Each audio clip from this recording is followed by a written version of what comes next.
You may have the best idea in the room, but if you cannot explain it clearly, someone with an average idea and a better pitch may walk away with the opportunity. That is the uncomfortable truth about pitching. People cannot support an idea they do not understand, and they will not remember an idea that sounds exactly like everything else they have heard before. So whether you are pitching a service to a client, presenting an idea to your manager, or trying to convince your team to support a new direction, here is how to make your pitch clear, stronger, and more persuasive.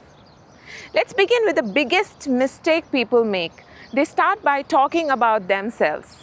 We started our company 5 years ago. We have an experienced team. We offer high quality solutions. The problem is not that these things are wrong. The problem is that the listeners have not yet been given a reason to care. A strong pitch should not begin with your company. It should begin with something the listener cares about. Their problem, their frustration, their missed opportunity, their desired result.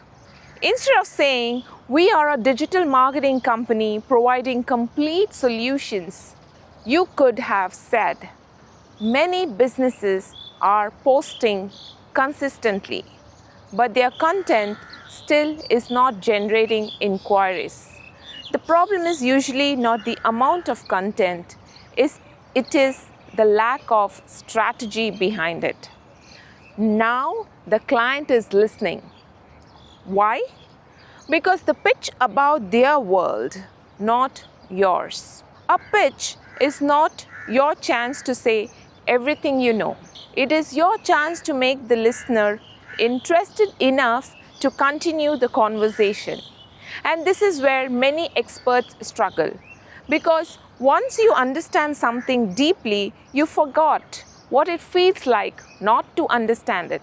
You start using words that sounds normal to you, but confusing to everyone else. For example, our software provides AI-enabled workflow automation and integrated analytics. That may sound impressive, but the client may simply be thinking, will this save me time or not? A clear version would be, our platform brings your approvals, employee information, and reports into one place, so your team spends less time chasing updates. Same product, different pitch. The first version describes the machinery. The second describes the result. And people usually care more about the result. So before pitching anything, ask yourself, what does this person actually want? Do they want a website? Or do they want more inquiries? Or do they want communication coaching? Or do they want to speak confidently without freezing? Do they want software? Or do they want fewer mistakes and less stress?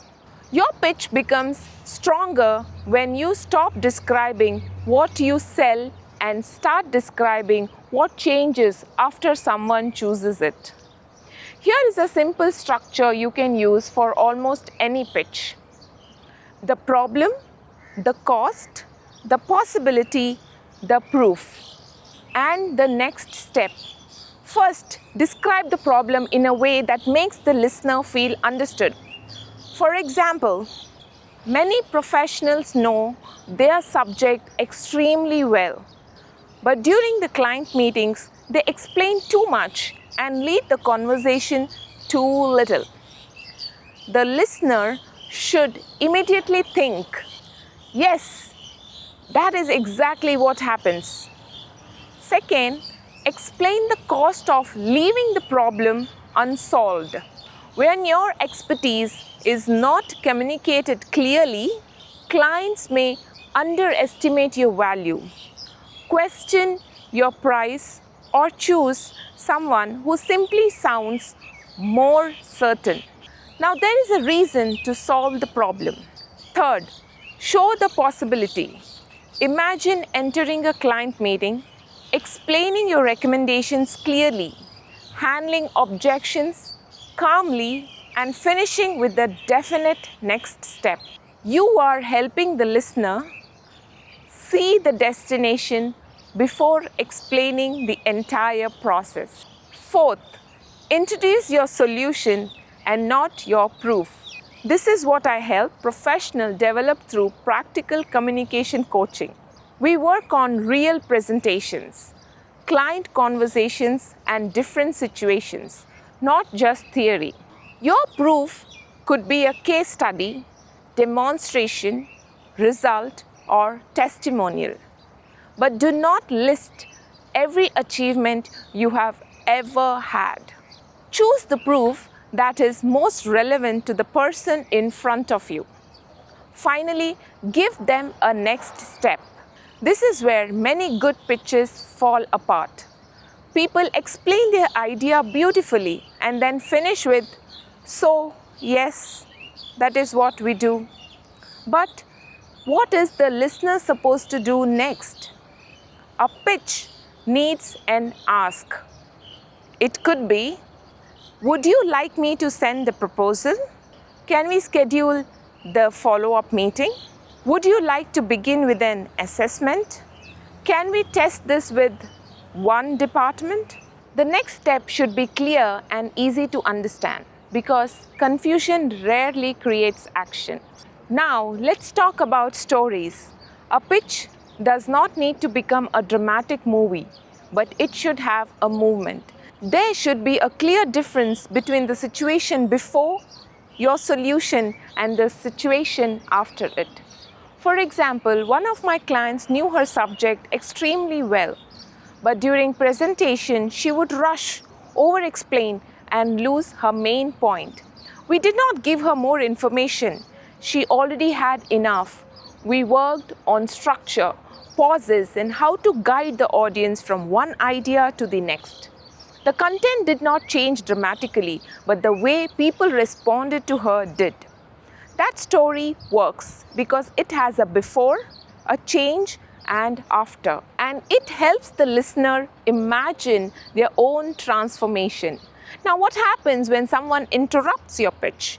Many people panic because they think, "I have not finished my presentation."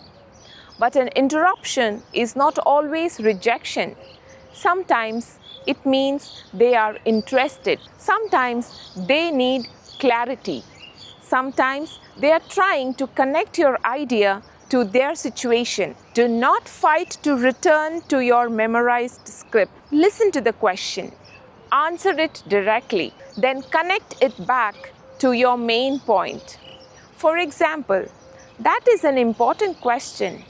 Yes, the program can be customized for your leadership team.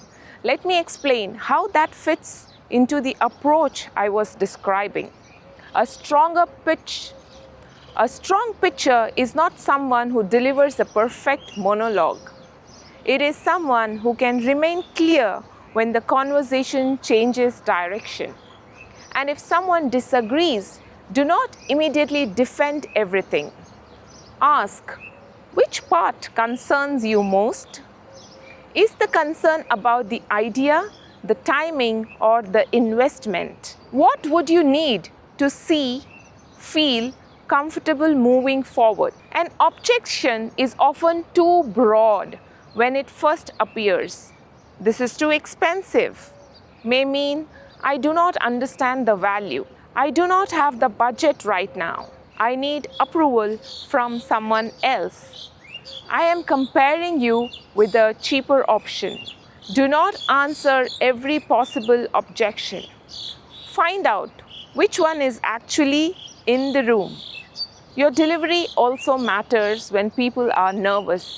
They often speak faster because silence feels uncomfortable.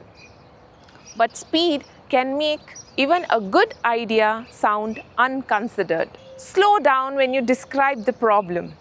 Pause before giving your recommendation. And after making your ask, stop speaking. Do not say, "Would you like to move forward?" and immediately add, "But no pressure, you can think about it. We can change the package. We can also reduce the price." You asked a question. Allow the person to answer. Silence does not always mean the pitch is failing. Sometimes people are simply thinking. And finally, do not allow your pitch to slowly fade away. End with the clearest version of your idea. You could say, "We are not suggesting more content just for the sake of posting. We are suggesting a system that turns your expertise into content your audience can understand, trust, and act on." Then give the next step. I'll send you a focused proposal based on today's discussion. Once you review it, we can decide whether the approach is right for your business. Clear, professional, complete. Before your next pitch, ask yourself 5 questions. Can I explain my idea in one sentence? Does my opening focus on the listener? Have I made the problem and its cost clear? Can I prove that the solution is credible? And have I asked for a specific next step? If any answer is no, the pitch is not ready. Remember, a pitch is not about sounding impressive. It's about making the value obvious. Do not drown people with information. Do not hide behind complicated language. And do not end without asking for something. Understand the listener. Show them the change. Support it with proof.